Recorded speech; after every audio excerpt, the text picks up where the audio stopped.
To everyone. आपको इस video में बिल्कुल मैं क्लियर बताऊंगी कि क्या जो 3 क्रिमिनल मेजर जो बिल है वो इम्प्लीमेंट कब होंगे, विद इन ईयर होंगे या कब होंगे। आपको मैं बोलूँगी PIB.gov.in प्रेस रिलीज़, इस वेबसाइट पे आप जाइए और ख़ुद भी आप पढ़िए कि क्या उसमें दिया हुआ है। वैसे मैं सारे जो भी स्क्रीनशॉट्स थे उस डिस्कशन के मैं वह यहाँ पे वीडियो में वैसे मैं यहाँ पे वीडियो में आपको प्रोवाइड करवा दूँगी। तो एक क्रक्स क्या निकलता है, अब बेसिकली जो यूनियन मिनिस्टर अमित शाह हैं उन्होंने NFSU 5th international and 44th all India criminology conference of national forensic science जब वो इसे एड्रेस कर रहे थे गांधीनगर में, तो उन्होंने ये बात बोली कि हम लोगों ने with the help of the technology हम लोगों ने क्रिमिनल जस्टिस को बहुत ज़्यादा स्ट्रॉन्ग कर लिया और विद इन 5 ईयर में इंडिया और भी ज़्यादा स्ट्रॉन्ग हो जाएगा, जिसमें कि सारे जो भी क्रिमिनल चैलेंजेस थे उससे हम क्या पा लेंगे, रिलीफ पा लेंगे। और इसके साथ उन्होंने एक बात और बोली कि बिल्कुल क्लियर बोला उन्होंने कि all 3 new criminal laws will be implement within 5 years. ये जितने भी 3 क्रिमिनल बिल्स हैं, न्यू क्रिमिनल बिल्स, वो जो हैं वो विद इन 5 ईयर्स में इम्प्लीमेंट होंगे। इसके साथ साथ उन्होंने ये बात भी बताई कि इससे पहले उन्हें फॉरेंसिक साइंस यूनिवर्सिटी इस्टेब्लिश करनी है फॉर द एक्सपर्ट्स। आपको ही पता है कि कितने एक्सपर्ट एविडेंस की नीड होती है, और जो ये न्यूज़ 3 क्रिमिनल बिल्स है ना, इसमें बहुत तरीके के फॉरेंसिक साइंस हो गया या जितनी भी मॉडर्न टेक्नोलॉजी हो गया उनसे रिलेटेड प्रोविजंस दिए हुए हैं जिससे कि स्पीडी ट्रायल हो सके। अलॉन्ग विद अमित शाह ने ये बात भी बोली कि जो ओल्ड क्रिमिनल लॉज थे वो थे ब्रिटिश रूल को प्रोटेक्ट करने के लिए। तो अभी फ़िलहाल जो न्यू बिल पास हो रहा है वो इसलिए पास हो रहा है, मतलब उनके से ये क्रक्स निकल रहा है, जैसे कि आपने पढ़ा भी होगा कि और बोला भी जा रहा है कि ये ब्रिटिश रूल के द्वारा बनाया गया था, जहाँ पे ब्रिटिश रूल में उनको अपने आप को प्रोटेक्ट करना था। तो इसलिए सारे जो प्रोविजंस है वो अभी इंडिया में उस टाइप के जिस टाइप के सिचुएशंस इंडिया में है फुल्ली इस्टेब्लिश नहीं हो सकती और इसे रिमूव करने की नीड है। ये अमित शाह ने पहले भी बोला हुआ था।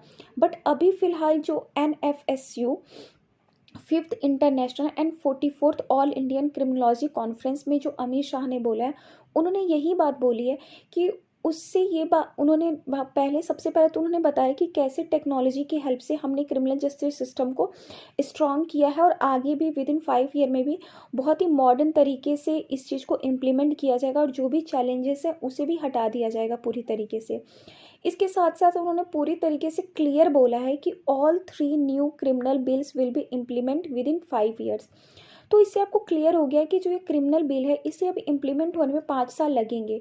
और जो भी स्टूडेंट अभी फ़िलहाल जुडिशरी की प्रिपरेशन कर रहे हैं किसी भी एग्जामिनेशंस की, उनको ओल्ड CRPC और मतलब ये 3 क्रिमिनल एक्ट को पढ़ने की नीड है। और हाँ, मैं ये नहीं बोलूँगी कि आप न्यू क्रिमिनल बिल्स को ना पढ़ें, आप पढ़िए, क्योंकि वो भी पढ़ना ही है आगे चलकर, क्योंकि आप जज भी बन जाएंगे या आप एडवोकेट भी हैं तो आपको उसकी नीड तो पड़ेगी। तो आप धीरे धीरे उसे पढ़ें, बट अगर आप अपनी प्रिपरेशन अगर कर रहे हैं तो आप ये ओल्ड क्रिमिनल बिल से ही अपने आप को, ओल्ड जो क्रिमिनल एक्ट्स हैं उसे प्रिपेयर करें। आई होप आपको ये डाउट क्लियर हो जाएगा बिल्कुल। और इससे पहले मैं आपको एक बात और बोलूँगी कि आप खुद जाकर भी देखिए, और इस वेबसाइट को मैं बोलूँगी कि प्लीज़ आप फॉलो कीजिए PIB government in press release.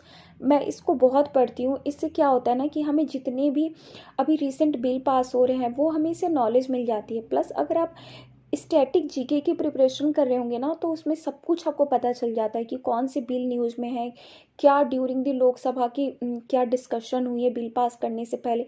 तो आपको एक क्रक्स नोट्स पता चल जाता है और इवन आप अपने आप को अपडेट रख पाते हैं कि क्या कहाँ पे कौन सी सबमिट हुई है, क्या ऐसे योजना पास किए जा रहे हैं, कौन से स्टेट के द्वारा, कौन से मिनिस्ट्री ने कौन से वेबसाइट लॉन्च किया है। तो ये आपको सब कुछ वहाँ से क्लियर होगा। एंड आपको इस और एक और बात बोलूँगी एडिशनली कि देखिए, बिल्कुल भी परेशान होने की नीड नहीं है।